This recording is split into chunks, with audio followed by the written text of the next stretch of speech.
Hey, what's going on, Luke? And it's that time of year again. It's time to talk about State of Origin 2024. And tonight, the New South Wales Blues team gets announced by Michael McGuire, their team for Game 1, and it's highly anticipated, not only by me, but pretty much all of New South Wales. In fact, all of New South Wales, just because there's so many question marks over who's going to get selected. It's already been tossed up that Joseph Suaalii will make his debut. He's going to be on the wing, he's going to be in the centres. Where's it going to be? You would think the wing, but maybe not. Also, huge question marks over Nicho Hynes. Not only his performance in the previous game, where he played absolutely dreadful, kicking the ball out in the full and all that sort of stuff, but he got knocked out and injured. Also, he was going into the game injured. So Nicho Hynes put a line through him, most likely, which begs the question, who's actually going to play halfback? Jerome McGuire just played halfback for the Panthers, and in my opinion was, arguably man of the match. You got all the Penrith combination there. But they've tried the Penrith combination time and time again, including Jerome McGuire. So, do they go for something brand new? Do they go for the tried and tested? Do they just experiment a little bit? Remains to be seen. But I'm going to be giving my thoughts on who I think should be selected. I am going to try and sort of weigh in a little bit of who I think Mark McGuire will actually pick. Like, I'm not going to throw out someone randomly. So, for example, like Max King or someone. He would do a job for us, but he's not going to get selected. As much as a Bulldog supporter would like to see him there, he's not going to get picked. You know what I mean? So, I've got to be realistic with some things. Also, you just got to factor into, a lot of injuries. Even, Latrell ruled himself out. And then the press conference for the previous game for the Rabbitohs, he kind of didn't rule himself out, so I don't really know if he's available, if he's not. So just purely for this video, I'm not going to pick Latrell Mitchell because he's pretty much made himself unavailable. Also, he's only played one game back, so we'll see how we go. But look, I'm going to start off with a very controversial one, and I did a video probably about a month ago where I talked about a very early prediction for the side, and nothing's really changed for me in terms of the fullback role. I had Tedesco back then. I'm remaining with Tedesco. Pretty much Nathan Cleary going down, Hynes, just all of the halves options going down injured. I feel like you need some sort of leadership. And although Tedesco, is he better than Edwards at the moment? I don't necessarily think so. But I think debuting Edwards, it would be really tough for him. Is he capable? Yes, he is. And I'll get to Edwards later on in the side. And that's probably scary for some people, like Edwards later on. But just trust me on this one. But yeah, Dylan Edwards easily could get a go. If he gets a go, fantastic player. No problems with him getting a go. Pretty much what I said in the previous video. But just Tedesco's leadership and just the fact that we don't really have any out-and-out leaders in this side. If you actually go through who most likely would get picked and who I'm expecting to get picked, there's no real out-and-out captains. If Tedesco's not there, who's your captain? Cleary would be the backup. He's not there. Cameron Murray's not there. Isaiah Yeo, maybe Critter. I guess it kind of just really depends on who actually gets selected. But Tedesco definitely offers leadership, which I think the Blues don't necessarily have. So that's kind of where he gets the bonus points for me. And then you add in the form going into the game. Tedesco's actually been playing pretty good. The previous years sort of talk about Tedesco was how he was playing pretty terrible for the Roosters, and then he was going to the Blues and he wasn't playing any better. This year the Roosters are playing a lot better, and Tedesco is a big part of that. And this previous game he scored a couple tries. He's definitely in form going into Origin, so that's not really up for debate. So I think you go with Tedesco. It's kind of just unfortunate Edwards hasn't had a go yet. Otherwise, you can make the argument for him, but just the fact that it would be his debut, you don't want someone getting out there and having the jitters on debut, and it has happened to some really good players. Look at guys like Cody Walker, who fantastic, and then they get to State of Origin level and just can't do it for whatever reason. So I'm going with Tedesco. On the wings, I'm going Brian To'o and Josh Addo-Carr. Nothing changed there from my previous video as well. I'm going with experience. Now, it's already been told, or it's already been rumoured, said, I don't know if it's actually confirmed, but apparently Suaalii has wrapped up a wing spot. But here's my thought process. Maybe he is in the New South Wales side. Maybe it's not on the wing. Maybe it's in the centres. He plays centre for the Roosters. This obsession with having Suaalii in the side, I get it. He's a big body. He's a pretty good defender. A lot of carries, all that sort of stuff. But the New South Wales are really lacking centres at the moment. So, in my opinion, Critter, he's a lock-in. When I did the video previously, he was getting talked about as not being a lock-in. You had Trbojevic, Latrell Mitchell, Bradman Best, all that sort of stuff. Gone down injured. They've all gone down injured or are unavailable to some degree. So, Critter is a walk-in. He should have already been a walk-in. Even Tony Staggs injured. Pretty much every available option other than Jesse Ramian and Matt Burton, but we'll get to Matty Burton later on. They're pretty much the options. So at this point, I'm like, well, Why not play, if you're going to play Suoli, play him in his actual position he plays in week out. He doesn't play wing for the Roosters. They've got Dom Young, Daniel Tupou. Play him in the centres. You've got Addo-Carr and Brian To'o who are super experienced. Chuck him with Addo-Carr. Like at the Bulldogs, Addo-Carr's role is whoever's the inexperienced centre, they chuck him with him and he guides them and he does a pretty good job. So Suoli making his debut at State of Origin with a super experienced player, and Josh Addo-Carr has played, 15 games. You can't really go wrong there, in my opinion. I know there's going to be a lot said about the height, but they've done it in previous years before where they had the big bodies in Latrell Mitchell and Tonja Bojovic and whoever side they were on, they just contested the kicks. Like, I don't understand this whole obsession with we've got to have wingers to counteract Xavier Coates. Like, I can't really recall too many games, apart from like the Israel Folau try in 2008, where they're doing crossfield kicks and scoring tries. It just doesn't really happen. So in my opinion, the wingers, go for the experienced guys. Go for the tried and tested guys. Every year, New South Wales do this and we go, let's drop a guy like Josh Addo-Carr, and then after 2 or 3 games after we just got beat, we bring him back in and we go, we know we should have dropped them. And then we do it again the next year. So let's not make that mistake. Let's keep the Fox there. And put Suoli in the centres with Stephen Crichton. So there's your back line. A little bit of Penrith influence, the Bulldogs, and then you've got the Roosters mixed in there as well with Tedesco and Suoli. All teams who are defending really well and attacking really well as well. I just want to point that out. Like the Bulldogs, great defence, top 4 side. Roosters, I think, as well. Penrith, obviously, Penrith. Then you go to the halves. I already talked about this in the previous video as well. So far, not really any changes apart from Suoli coming in, and that's purely pretty much just because he's already been confirmed as being in the side. But I'm going for my 5'8", Matt Burton, halfback, Jerome Luai. Jerome Luai pretty much played himself into a number 7 role, in my opinion. He really stood up in that game against the Sharks. Like, he was absolutely outstanding. A lot of question marks over Luai in the Origin arena as a 5'8", as the second fiddle, as the guy who's just the right-hand man to Nathan Cleary.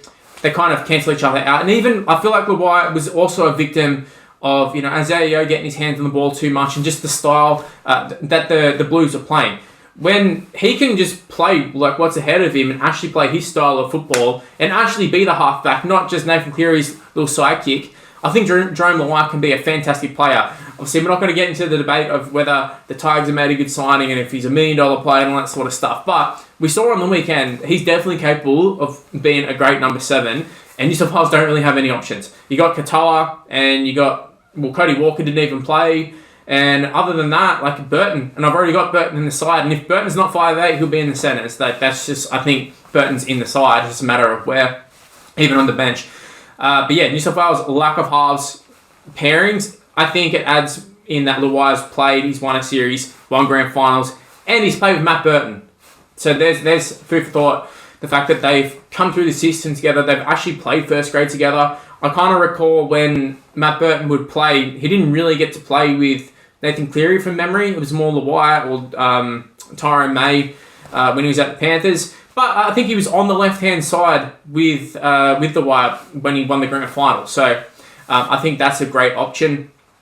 Also, just on Crichton and Bizza as well. Crichton, obviously, great on the high ball. If you chuck him or Suoli, I think the centres go to the wing for the 5th tackle, counteracts the wingers. Done deal. That's easy. The halves, not easy, but we don't really have too many choices other than that, like picking guys out of position. Like I wouldn't be surprised if we get here and Dylan Edwards is chucked in at 5'8" or something, and then you got Jerome Luai. Like it just would be something that New South Wales would do. Also, in Dylan Edwards, I did touch on the fact that I had something in mind for him. Centre, like New South Wales have done it in the past. I don't agree with this, but this is something I could see them actually doing. Is chucking him in the centres or Tedesco, one of the two. Chuck him in the centres because we don't really have a lot of centres.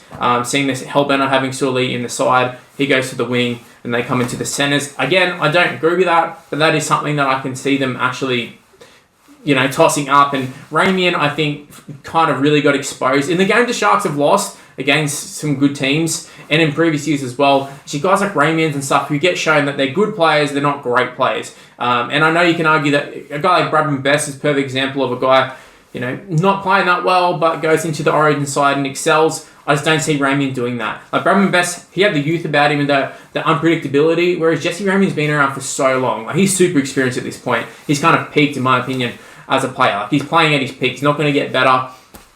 Yeah, it is what it is. That's the whole back line. In terms of the forwards are a little bit iffy. I've had to write these ones down. At number 8, obviously Payne Haas, he chucked himself in there. He's going to be there. I think the same for Joe Trbojevic, just a matter of is he going to be lock, is he going to be prop. I've gone with him at prop, I've kept him there.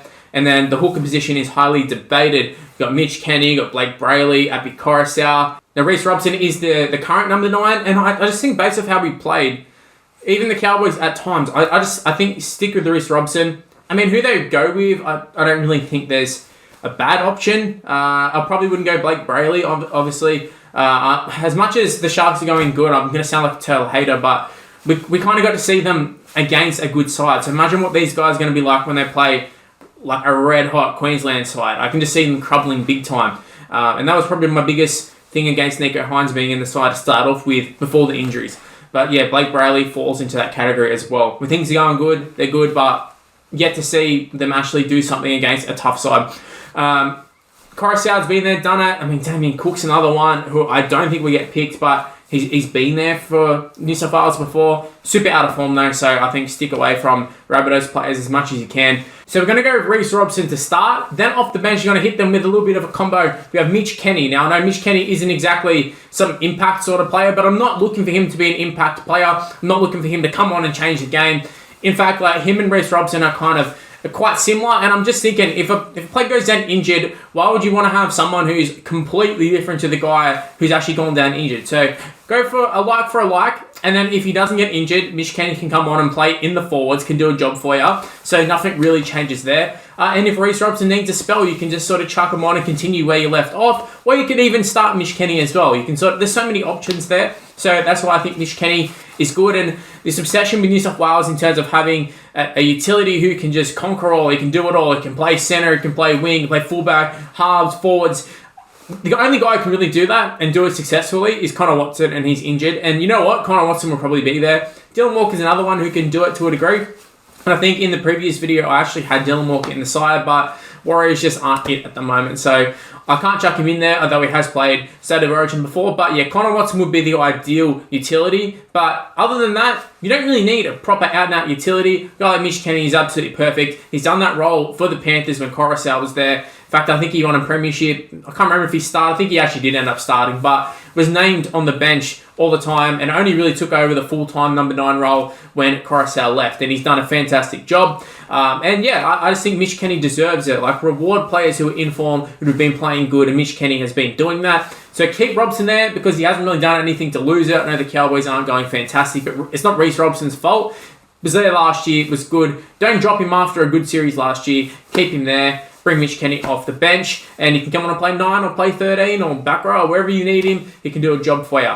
Now onto the actual back row itself. Let's talk about that. Now the first one, Angus Crichton returns back into the New South Wales side, which is crazy considering probably this year was debatable whether he was actually a first grader, let alone a State of Origin player. Now he's getting re-signed by the Roosters. I mean, they sort of let go of Dave Fafita. They didn't end up pursuing him. Going to keep Angus Crichton.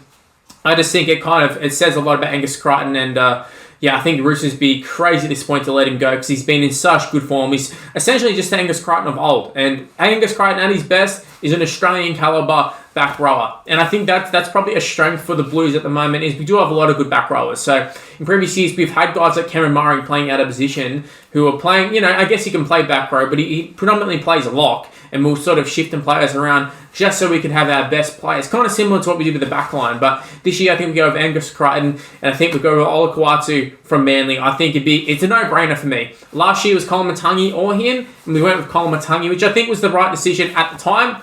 Olakau'atu, though, this year, he's kept up his form, whereas Colin Matangi has dropped off massively. Obviously, we've seen how the Rabbitohs have been playing. But yeah, I think Olakau'atu, you can't not pick him. He's been in too good of a form, and also just in terms of how the rest of the team's playing, like the side that I've sort of come up with, I've looked to see if it flows. I haven't just chucked in, this guy's the best second rower. This guy's the best prop. This guy's the best centre. I've sort of looked at how does this team actually play on the field.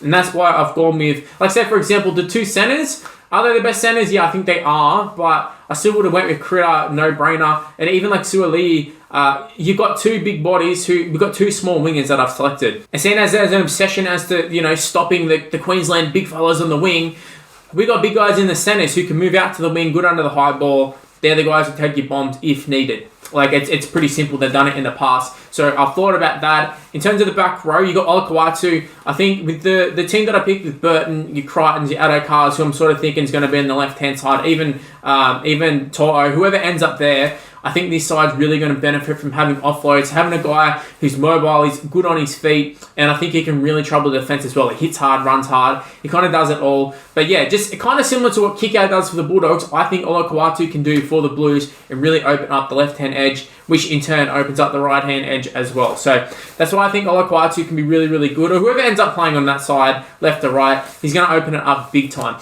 And then at lock, I've gone with Cameron McInnes, who I think I selected in the previous video. It's actually crazy to think that he's the only Sharks player I have in the side.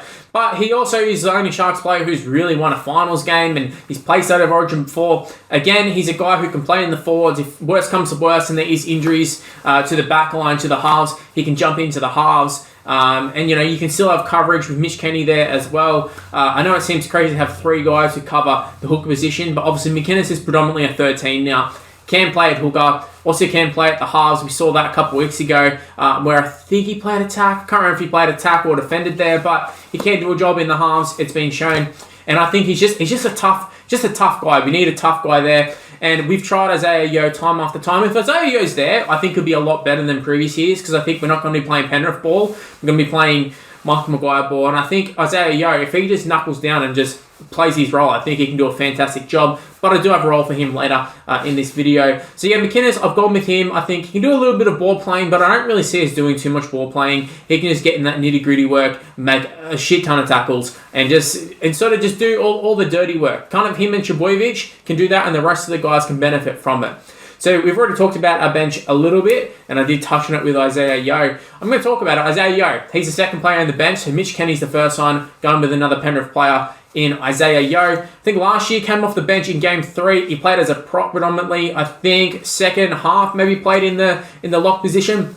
He's a guy who I think can play as a prop. And for New South Wales, I think prop is a position we're actually struggling with. When I went through all the teams, I was sort of struggling to find some real out-and-out props and or just guys who are actually in half-decent form. You look at previous guys like Reuben Campbell-Gillard, Clemmer and all that, they're not really playing that good. Saifidi boys, definitely they're just not there. They're not there and they're not Origin standard in my opinion. But I think Isaiah Yeo hasn't played the best in State of Origin, and definitely playing through him in State of Origin is not the way to go. For him just coming on as a prop, we've seen he can do it, or coming on as a lock who just runs predominantly first, he can definitely do that. So I think Isaiah Yeo's got to be there, plenty of leadership, been around the camps before. I think he offers too much to not pick him. I just don't want to see him as a starting 13 ball player, halfback with the number 13 on. I don't think you can do that, especially with Cleary not there as well. Having some young halves, some inexperienced halves.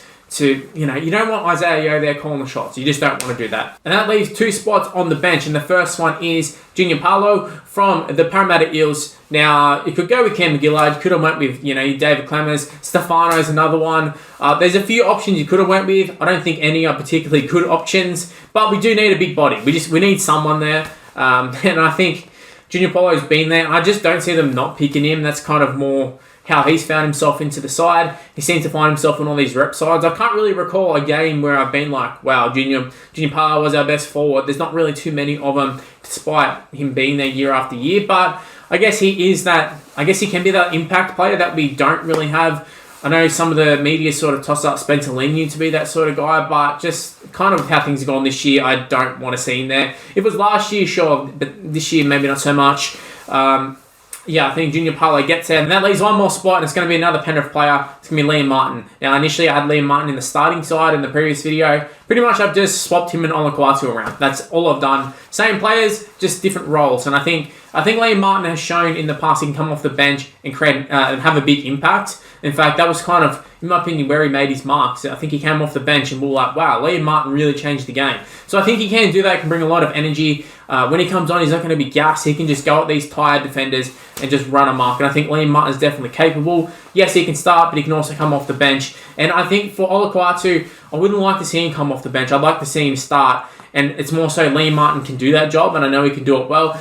Angus Crichton can do it as well. He's done it in the past, but I like to see Angus Crichton start and Liam Martin be the impact guy. And also, he can play in the front row as well. So he's got a little bit of versatility. And then that leaves Paul Dylan Edwards as the 18th man. perfect coverage. I think he honestly could cover like centre.